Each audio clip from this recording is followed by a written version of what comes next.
If you would, grab your Bibles and go ahead and go to John chapter 15. We're going to be in John chapter 15 in a couple of minutes, so hold your finger in there. We're going to look at that. But got a phrase that I want us to talk about today. And the phrase is this: peace of mind. Nobody went, woohoo, wow, we're going to talk about that today? Yeah, great. Okay, appreciate that, all right? What does that phrase mean to you when you see it? So here we go. Turn to the person next to you and give them a brief explanation of what peace of mind means to you. Go ahead. Just go ahead and try.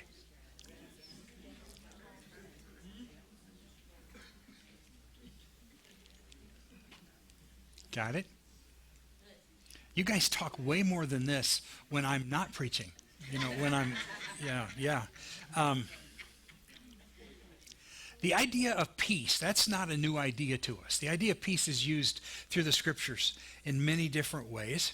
And somebody said that peace of mind is kind of like some of the other things that we desire in our life. You're not really sure what it's like, but you'll know it when you see it, right? Okay, that didn't go over very well either. Stay with me, please. Peace of mind is the result of flow. Yes. I'm giving you this sermon in 2 lines here today. This is it. So this will be on the test. If you want to leave this morning, you'll have to reproduce what's on the screen. POM, by the way, stands for peace of mind. Did you figure that one out? Okay. A peace of mind is the result of flow. And what we're going to learn today is that peace of mind and flow, what is flow? It's like when everything is working right and it's coming out right. It's just flowing and you're right in it. You're in the middle of it and it feels good and you know what you're talking about. Isn't that great when you know what you're talking about and it feels good at the same time? It really does. But peace of mind is a result of flow, okay? And flow, peace of mind and flow are all the result of same. Now you're going, that didn't make any sense at all. Well, stay with me.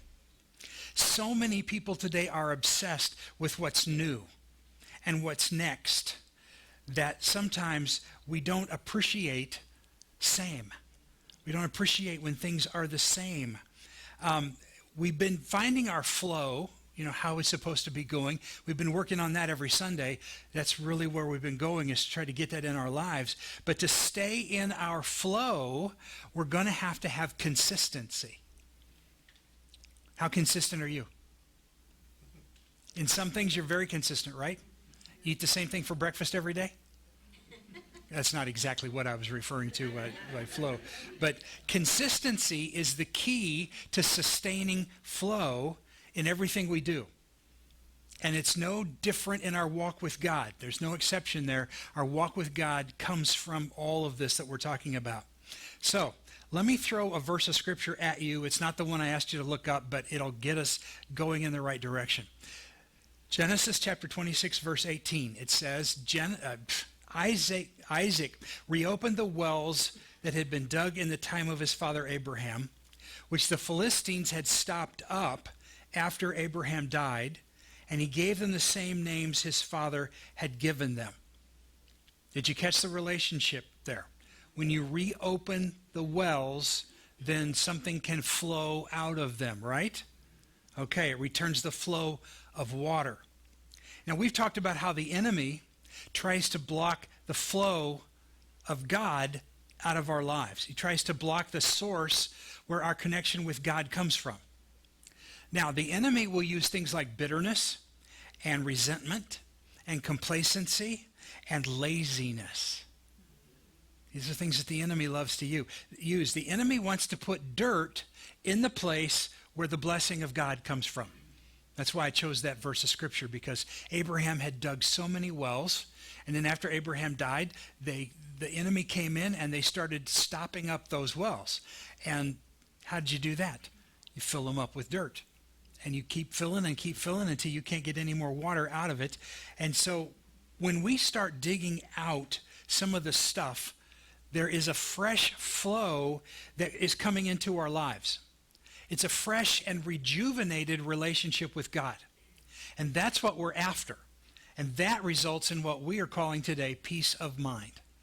All right? And I will tell you, it's easier to write P-O-M than to write peace of mind. Okay? So just write P-POM. You didn't bring your pom-poms, Dennis. I should have asked you to do that. All right, so let's go to John chapter 15. Jesus is just hours away from being handed over to be crucified. He's sharing with his disciples some of the last words that he is going to say to them before he leaves this world. Now, Jesus knew he was leaving, and he wanted his followers to understand the power of same. This is all going to make sense by the time we're done, so you stay with me, okay? Okay? All right, so let's look in John 15, verse 1. Jesus said, I am the true vine, and my Father is the gardener. Verse 2, he cuts off every branch in me that bears no fruit, while every branch that does bear fruit, he prunes so that it will be even more fruitful. Verse 3, you are already clean because of the word I have spoken to you. Verse 4, remain in me, as I also remain in you. No branch can bear fruit by itself. It must remain in the vine. Neither can you bear fruit unless you remain in me. Got it? So I could tell you to turn to the person next to you and explain what this message is all going to be about. And you could pass your exit exam. Peace of mind. You could do that. Good. That's good, because I may do that to you. Well, I'm going to try to simplify that, okay? Let me start with a very simple statement. Go ahead and put this up on the screen. The key to change is more of the same. Oh, David, you are so rocking it today. This is deep, okay? This is really deep. Some of you are going to, by the time this is over, you're going to go, wow, I can't believe our pastor came up with this. Yeah, right. Mm-hmm. The key to change is more of the same. Not only should you write that down, but you should put that on your refrigerator. Okay? Because the next time that you go to reach for a snack of an unhealthy type, you'll remember that the key to change is more fruits and vegetables, right? The key to change, the key to any kind of change, is more of the same. Now, that's not what we like. That's not what we think we like. We are obsessed with sparkle in our society. We are obsessed with shiny and new. We are obsessed with the next big thing. But I also know that there's something that can go wrong if you really get into the sameness the wrong way. There's a bad kind of sameness. Are you ready? I'm going to help you stay away from these today. Here we go. Here's the first bad one. There is stagnant sameness. Stagnant sameness. That's where you just settle into something and it's like a cesspool. You just settle into it. You don't ever change anything because you've settled into something that's comfortable, even if it's not profitable, even if it's not good for you. That's stagnant sameness. We don't want that, okay? Tell the person next to you we don't want that. Okay, just real quick, tell them we don't want that. Secondly, there is what I call stupid sameness. Okay? So you touch the stove. Ouch. And so you touch the stove again. Ouch. And you touch the stove again. Ouch. And you touch the stove again. What do we call that? Stupid. Okay? That's stupid. We are not after that kind of sameness where you keep doing the same thing expecting a different result. Because that's not going to happen. Isn't that the definition of insanity? When you got that. Some of you already know that. Good. So turn to the person next to you and tell them, don't be stupid same. Don't be stupid same, okay? All right, we got that. Now, I think we need to stay here for just a minute, but this is where we tend to repeat the habits that we saw our parents model for us, and we never even question it. You know, we never asked, is this the right way to live? Is this a productive way to live? That's what I call stupid sameness, when you don't ever take the time to ask those questions. You may say things like, well, I do that because my mom always did that. And she always did that because her mom always did that. But did anybody ever stop and ask the question, was that the right thing to do? Is that the smart thing to do? So we just repeat it. And then we hand it down to our kids, and that's stupid for passing something like that on. So you need to go to a church where the pastor will tell you not to be stupid. Okay? So I'm telling you that right now.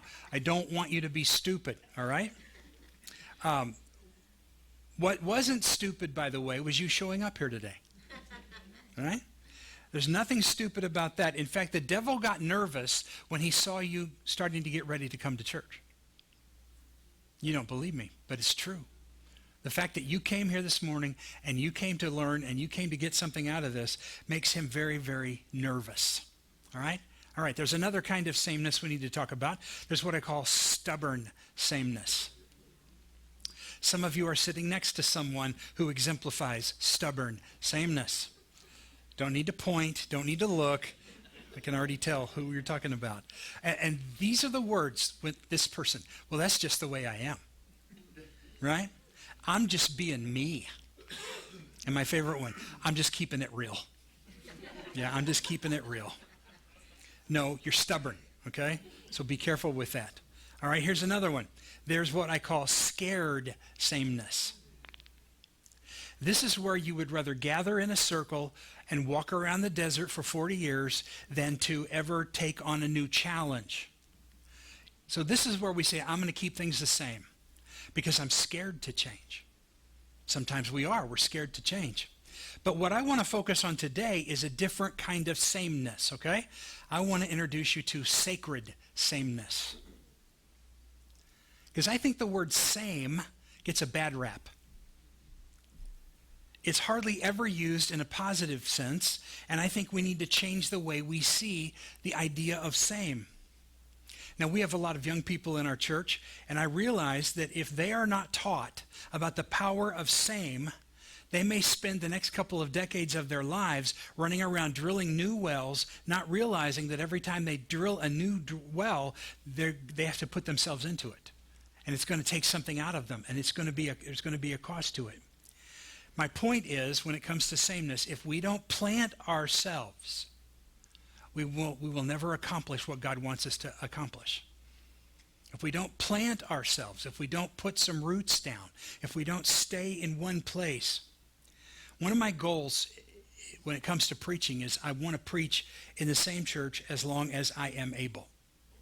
Now, I'm not trying to be critical of other churches, but there are churches, and there are some in this town, who change pastors every 2 years by design. That's the way it is. It's kind of like, well, hey, if we get tired of you, we'll just wait till you're gone, because we know you're going to leave in 2 years, so we'll just wait you out. And there is a sense in which I get that to a degree, because the church is more than just the leader, okay? It's more than just the leader. But I don't know how I can stand up and challenge you if I haven't committed myself to consistency, if I haven't committed myself to being a part of this. And some of you, God bless you. I look at you every week.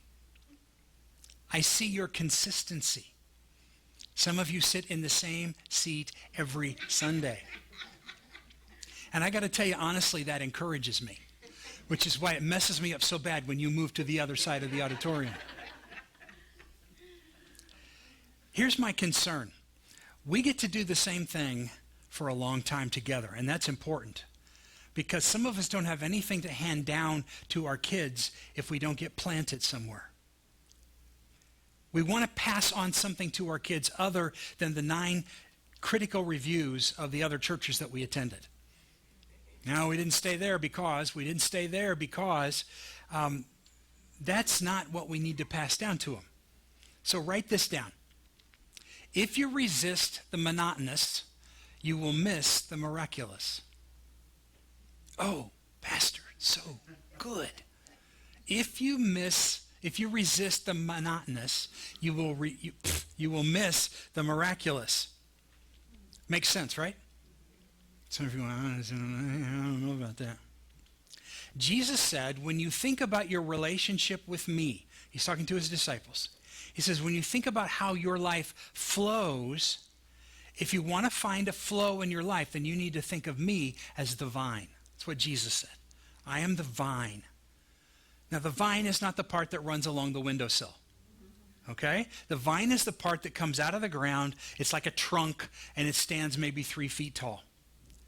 Jesus is saying, I'm what's in the ground bringing you life. You are the branch. If you stay connected to me, you'll bear fruit. You'll find your flow. You'll have peace of mind if you stay connected to me. That's what Jesus was trying to teach them. Starts with this analogy in verse 1. Remember? I am the true vine, and my Father is the gardener. Most of us read that, and we want to read it different. I am the true vine, and my Father is the genie in the bottle. Right. We don't want a gardener God. We want a genie God. You know what I'm talking about? But when Jesus thought through all of the analogies that he could have used to describe this process, because it is a process by which God changes us and God brings us along. Whatever kind of change you're hoping for or dreaming for or praying for, Jesus said, let me put it this way. Think of your God as a gardener. And we're like, I'm not sure I want a gardener God. I want one of those gods where I can just rub my Bible and poof, something's going to come out of it. I want one of those gods where I just pray a simple prayer and I get what I want. I want one of those gods where I can get a little bit of God juice flowing in my life. Right? Wouldn't you like to have a little bit of God juice flowing in your life? I'm trying to get your brains going. And basically Jesus said no. He said, no, not going to give that to you. So you can kind of picture this. Jesus is walking through a vineyard, and he's got his disciples with him, and he comes across, there's still a cluster of grapes hanging in one of the vines. And so he grabs those grapes, and he holds them up and uses them as a visual. And he says, you see these grapes? You see the vine that it came off of? Then you also see the way fruit is produced. That's the way God is going to grow his will and his purpose and his plan in your life. Just like those grapes are a product of that work, he says you're going to be the product of God's work in you. If you start treating God like a genie, and you think the first time you call on him that your answer is going to come out of a lamp, it rarely works that way. I can say honestly, it's never worked that way for me. And if it's worked that way for you, then you come and tell me after church, okay? Because I'll change the sermon before the second service. I think sometimes we want church to be the answer to everything. You might be like, I went to that church, and you know what? Nothing happened. And sometimes people, I was going to talk about church shopping, but this is probably not a good Sunday to talk about church shopping. No, my wife is over there going, no, don't do that, okay? But I think when you say, I went to that church and it didn't work, I think the real problem is, it's not that it didn't work, we didn't work it. Now, my wife sits through my sermons 2 times every Sunday. It's the same sermon. It changes a little bit with each group of people that's in the room, but it amazes me, honestly, sweetheart, that she will sit through the same sermon 2 times every Sunday. Sweetheart. She takes notes on all of this too. That's what scares me. I have on occasion, when she's not around, I will grab her notebook out of her bag and I will read what she has written down. And what I want you to understand is there's 2 different sets of notes there. There's one set of notes for the first sermon. There's another set of notes for the second sermon, because something hit her differently when she was listening to it the second time. She heard something new. Now, when you and I embrace the power of same, you can't just stay at the surface and expect to grow in a relationship with God. So, following my wife's example, you write down your notes. And I know, I can say this, some of you will never even take it that far. And some of you will write them down, but you'll never look at them again. I always thought that was ridiculous for you to come and take all these notes and then never read it ever again. You know? Stuff in the garden grows in ordinary, mundane circumstances. Stuff in the garden grows in what? Dirt. Dirt. Absolutely. Stuff in the garden, it grows, but there's nothing that just really stands out to it. So if you want to find your flow and you want things to happen in your life, stop coming to God expecting him to be a genie. And we need to start embracing the process. The gardener comes out every day. He comes out and he looks at his garden and nothing's grown that day. So he comes out the next day and nothing's grown that day. And he comes out the next day after that and nothing has grown again. But it's when you embrace the monotonous, that's when you experience the miraculous. Because that's when you go out and you see that something's finally coming up out of the ground. And it's exciting. We used to live in southern Illinois years ago around all those cornfields. And it was really a lot of fun to watch them till up the ground and plant the corn, and then you just drive by day after day after day, and there's nothing. And then before you know it, there's all these little green things coming up out of the ground. And you just keep watching it. It keeps getting bigger and bigger and bigger. And that's what happens when you embrace the monotonous. You get to witness the miraculous. Now, we all see people who have great results in their life. You've seen people where things are just going really good, like let's think, keep it spiritual, but let's say that person has an incredible knowledge of Scripture, okay? Or from a physical point of view, maybe they have a physical appearance that other people would want to have. Or maybe in their financial life, things are just going. Have you ever noticed how it just works for some people? It just happens. And I don't think there's anything magic about it. We see the results, and we admire the results, and we desire the fruit that Jesus is talking about because the fruit represents the reward. The fruit is the sweetest thing that we can have in our lives, and it's what peace of mind is all about. You want that fruit. You want it again. That's why you want peace of mind. But Jesus says you can't admire the results and desire the reward if you don't embrace the routine that produces the results and the reward. Let me say it again. Jesus said you can't admire the results and desire the reward if you don't embrace the routine that produces the result and the reward. I would say it this way. It's not how hyped up you get on a Sunday that's going to determine how much you grow this year. It's not you walking out of here going, oh, wow, the preacher just knocked it out of the ballpark today, like he does every Sunday. And just, it's not that. What this is all about is how deep does the truth get in you? How deep does the truth of God get in your heart? And this is shown through obedience every day. Obedience every day will determine how much you grow in a year's time. It's how much you do. Does anybody in here recognize the name Odell Beckham? Yeah, football guys. Yeah, you three of you. The rest of you don't watch football at all. You watch golf, don't you? Because that's what you like to sleep to. Isn't golf like the easiest sport to sleep to? Yeah. Football, not so much. Odell Beckham Jr. Is a football player, and he made he made a catch that some analysts refer to as the greatest catch ever made. You can go out to YouTube and you can watch this catch. It's just incredible because it just looks magical. He's catching it, and it's just like it's the end of it is in his hand, and you just wonder, how could anybody actually catch that ball and bring it down and do something with it? But he did. And so for the next several days on television after that catch, people were constantly saying, did you see that lucky catch? Did you see that lucky catch? And what most of us think when we see a catch like that is, yeah, that was nothing but luck. Would never happen again.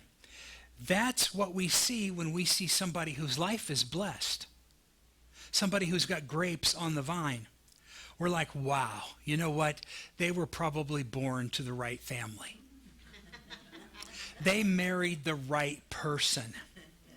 They were in the right place at the right time, right? What a lucky catch. But here's what I figured out in watching all of this.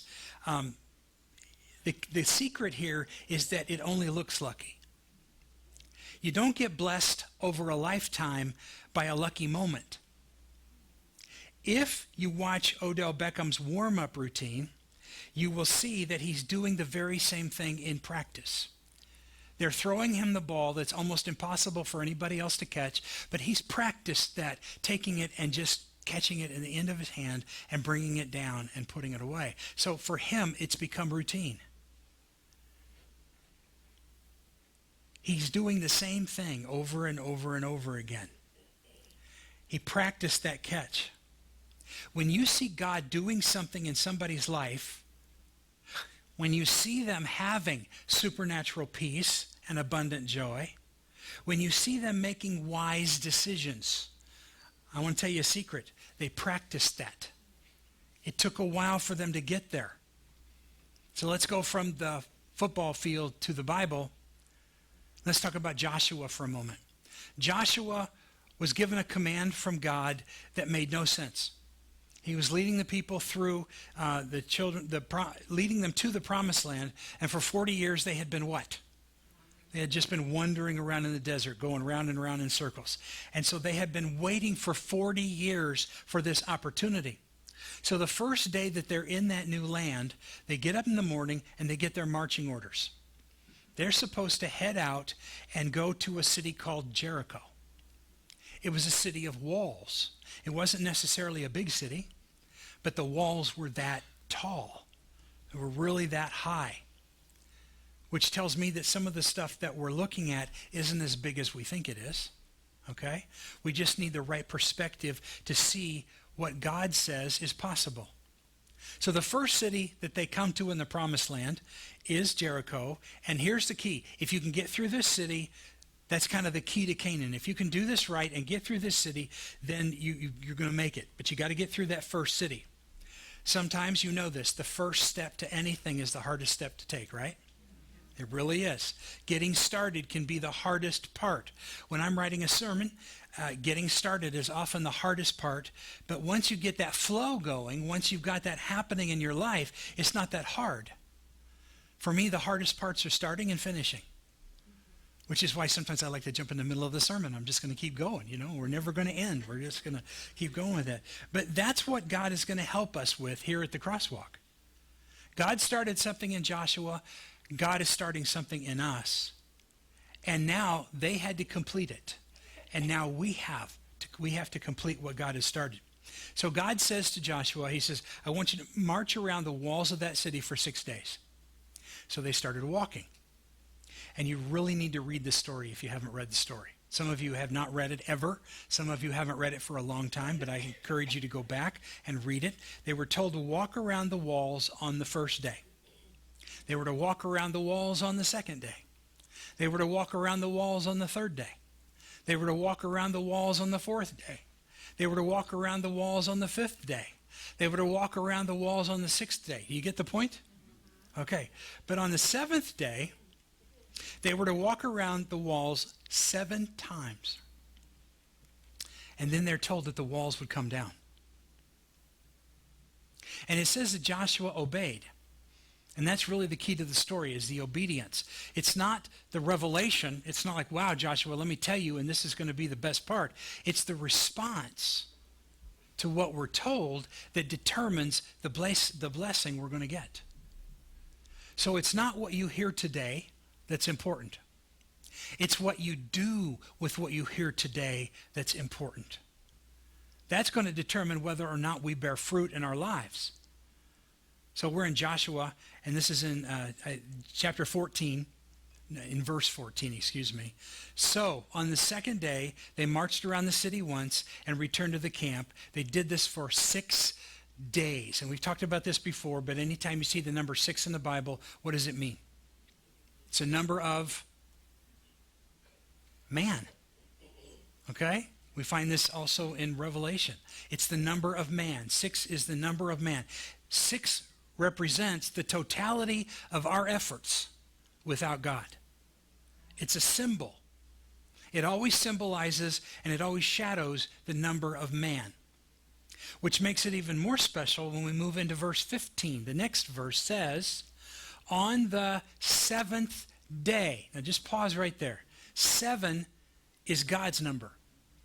7 represents completion. This is a series about you and I completing what God has started in us. This is a series about you and I continuing on, but you can only do it if you do it like Joshua did. Got up in the morning, heard what God had to say, and then they marched. They marched early on the 7th morning. Can you imagine some of them going, I've done this for 6 days and nothing's happened. I'm ready for a vacation, right? I'm ready for a break. But it says, on the 7th day, they got up at daybreak and marched around the city 7 times in the same manner. Okay, that's one thing to do it once a day for 6 days in a row. But then on the 7th day, you're going to do the same thing, but you're going to do this 7 times. Tell me people did not talk. They weren't allowed to talk. Did you know that? They were to be quiet as they walked around the city. I think it was because God knew they would complain. He doesn't actually say that, but they were quiet. Very, very interesting. So, same thing. Nothing changed about what they did. You ever feel like that's your life? Nothing ever changes. For some of you, yes. Some of you are going, no, I'm a changed person. I really like change and all that. But they did the same thing the same way. They did the same thing the same way, except on that day. Have you ever figured out that you don't ever quite know what day that day is going to be? You know?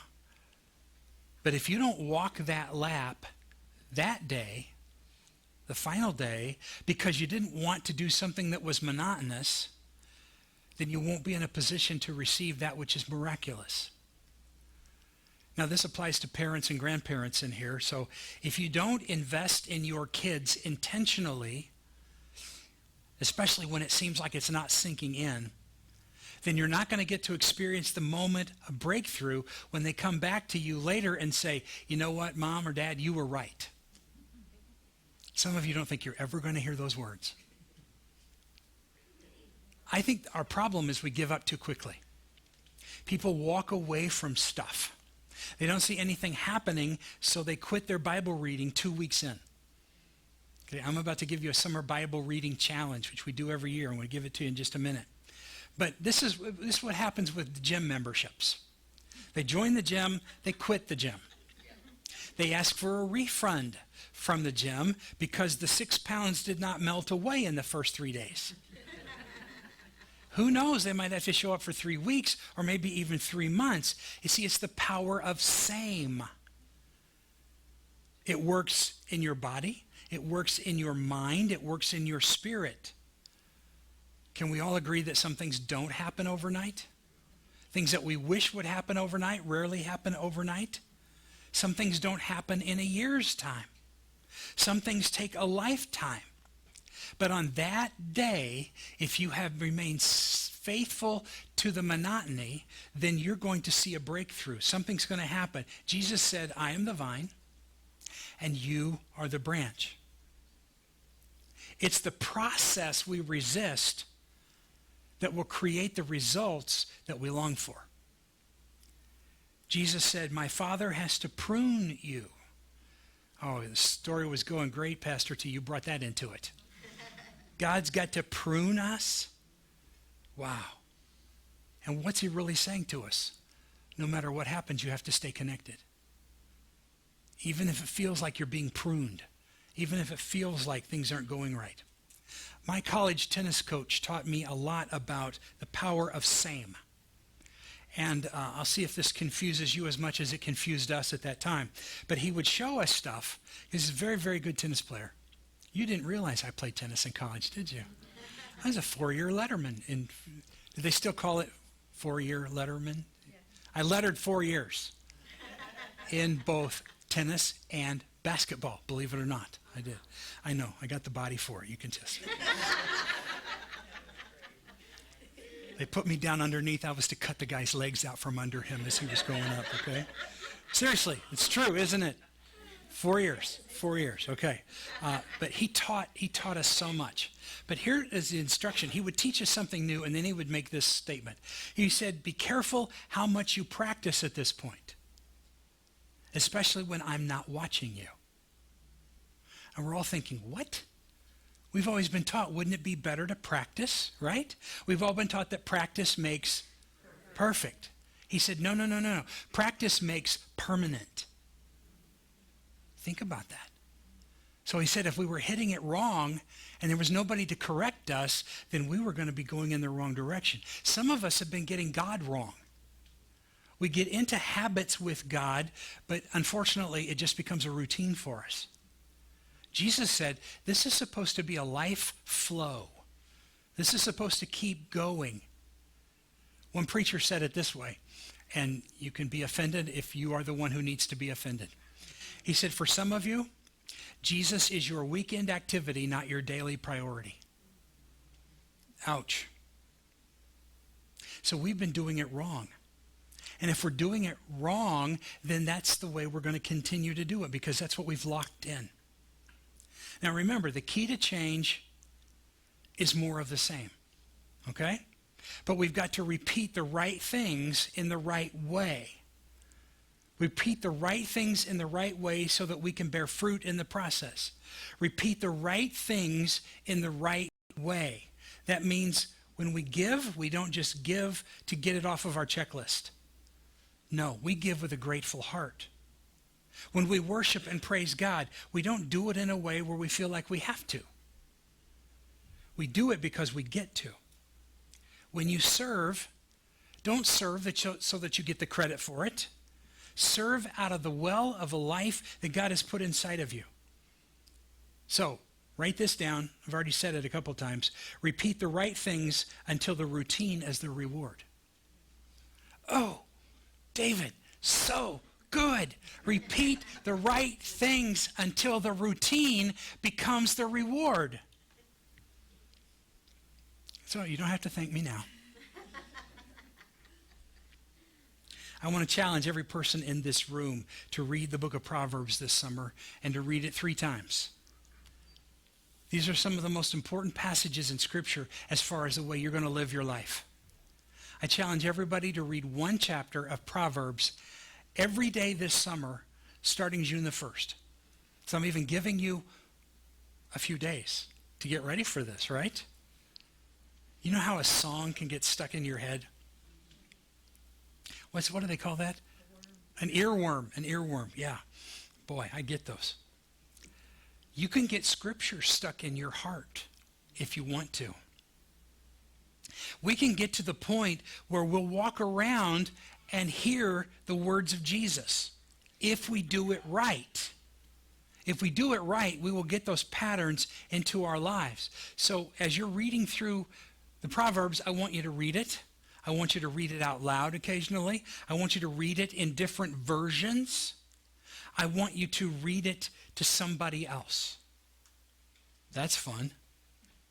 But every day, starting on June the 1st, read 1 chapter of Proverbs. By the time the summer is over, you will have read through the Proverbs 3 times. And you will have learned so much, some of which you already knew, but you forgot. And it will serve as a reminder. It's important that we do this for him.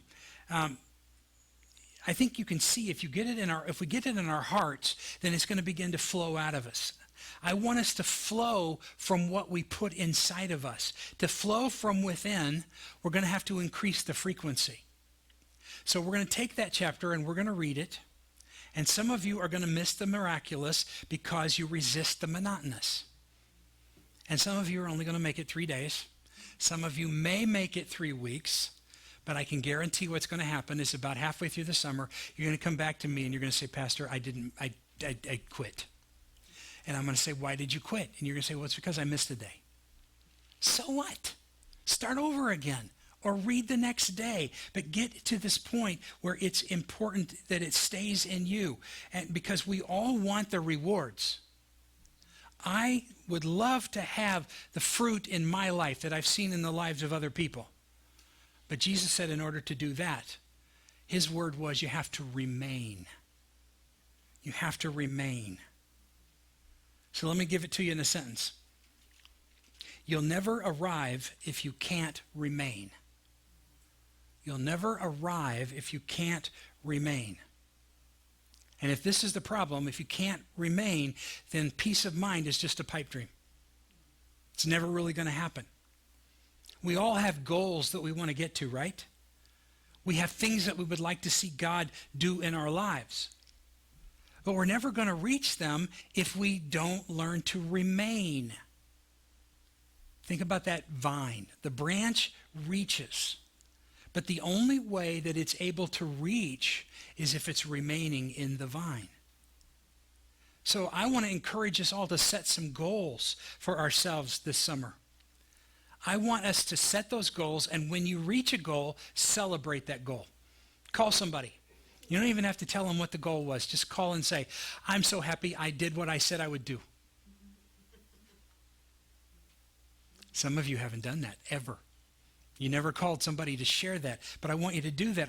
We need to celebrate the fact that, why don't we just celebrate the fact that you made it to church today? Yay! I can tell that some of you didn't clap at all. You should have clapped for everybody else that was doing this right. Yeah. We need to celebrate these things. Could I ask another favor for this summer? As you do all this, would you please put a smile on your face? Some of you look disastrous. And it's got nothing to do with the way you're dressed or whether you took a shower or not this morning. It's got to do with what's on your face. Now, I'm going to say that I think you could have made an excuse and not come to church today, okay? This is one of those weekends where that happens a lot, okay? A lot of people on vacation, got nothing against vacation. Everybody needs a vacation. But we need to put smiles on our faces, and I realize you could have stayed home and mowed your grass. Your yard could probably use it, okay? But you came to church. And you know what? Just by being here, the routine is the reward because you get to be in the presence of God and you get to honor him. We've got to embrace the monotonous. We've got to come when we feel like coming and come when we don't feel like coming. We've got to read our Bibles when we feel inspired to read our Bibles. We need to read our Bibles when we feel inspired to watch television instead. But we need to read our Bibles. I'm never going to stop saying that. We also have to learn how to love people. And it's going to come down to this. When are we going to understand that the monotonous leads to the miraculous? An elderly man who had faithfully stayed by his wife as she suffered through the stages of Alzheimer's was asked by a young man. He asked him, how did you guys stay married? How did you stay in love? And the old man said, you keep coming home. And the kid was waiting for like the rest of that. What goes after that? And he said, that's it. You keep coming home. That was the key. It may sound monotonous to you, but there's going to be a result that comes from it. How are you going to remain in the vine? I love the fact that here we are into the summer already, and I think most of us want to do something special this summer. We want to take it to another level. Jesus dies on the cross, and he rises from the dead, and the words that I think would be echoing in his disciples' hearts would have been those words, remain. Remain in me. We live in a world that always makes you feel like you haven't made it yet. They always make you feel like you haven't arrived. Your income isn't such and such, so you haven't arrived. Your marital status isn't such and such, so you haven't arrived. And I get it. We all want to go to that next level. We want our church to do that as well. And I love that about the Crosswalk. We're all about change. We're all about life change. We want to change. We don't want to stay the way we are. We don't want to be, what did we call it earlier? Stagnant, same? Yeah. But the key to real change, Jesus says, isn't to arrive at something. It's to remain where you are. It's beautiful. I'm telling you, you have already arrived. in the love of God. You're already there. Now, has this shown itself in every area of your life? Not yet. But you have arrived in the love of God. The question is, will you remain in the love of God? Because the world is trying to tell you, you haven't made it yet. You are so far away from peace of mind, you're just not going to get there. You haven't proved yourself yet. And if that's where we start from, we're never going to get there because we won't know what it is to be there. If we think there's always something more, always something different, always something new, we don't know how to live in it when we get to it. But when we arrive at peace of mind, if we're not careful, we won't even recognize it. Because we've gone after all these other things. The word for the day, your Mr. Rogers word for the day, is remain. Say it with me. Remain. It's so important that we get that. Wow. He says that Jesus says the power that made things flow through him is going to flow through us. The key to real change isn't getting there. It's remaining where you are. When we arrive at peace of mind, well, I like the way the Message translated this. Eugene Peterson said it this way. He said the words of Jesus, live in me. Make your home in me just as I do in you. Make your home in me, Jesus said. That's what's going to bring us peace of mind. That's what we want. And I'll repeat something I said earlier. Our society is obsessed with new. But what we really want is same. When we hear that somebody's celebrating a wedding anniversary, especially like a 50th wedding anniversary coming up later this summer, we celebrate that. It's like, wow, you guys really put up with each other that long? Now, I'm not trying to be cruel. Please don't take it that way. But if I were to ask if there's anyone in this room who's been married 5 times, there'd be a different feeling in the room, wouldn't there? We don't necessarily applaud that. The problem is we all chase the new, but what we really want is same. So I would say to you this morning, what's so wrong with same? Let's celebrate same. I wonder what your life could be like if you took me up on this challenge to read the book of Proverbs this summer. I think it could direct the course of your life on a daily basis. I want us to get connected with the consistency of Christ because I believe we're going to flow this summer. I think we're going to get closer to peace of mind, the peace of mind everybody wants, but we're going to miss the miraculous if we resist what? The monotonous. Exactly. Maybe the greatest compliment, I'm just about done, so hang with me. Maybe the greatest compliment that we can pay God is to call him faithful. He doesn't need our compliments, but the greatest thing that we can say about him is that he is faithful. And when the writer of Hebrews wanted to describe Jesus, I don't know if you remember what he said about him, but in Hebrews chapter 13, verse 8, he said, Jesus Christ is the same yesterday and today and forever. That's why we love God, because he's the same, because he's consistent, because he holds us when we can't hold our worlds together. And he says the same power that made him consistent will flow through us. Why? Because he is the vine and we are the branches. And I want that to flow through every one of us, okay? That's what we're going to work on this summer. So would you stand with me, please, for our prayer? Father in heaven, thank you. Thank you for these words that you gave us. It seems so simple. We everything we said, we heard, we know it's true.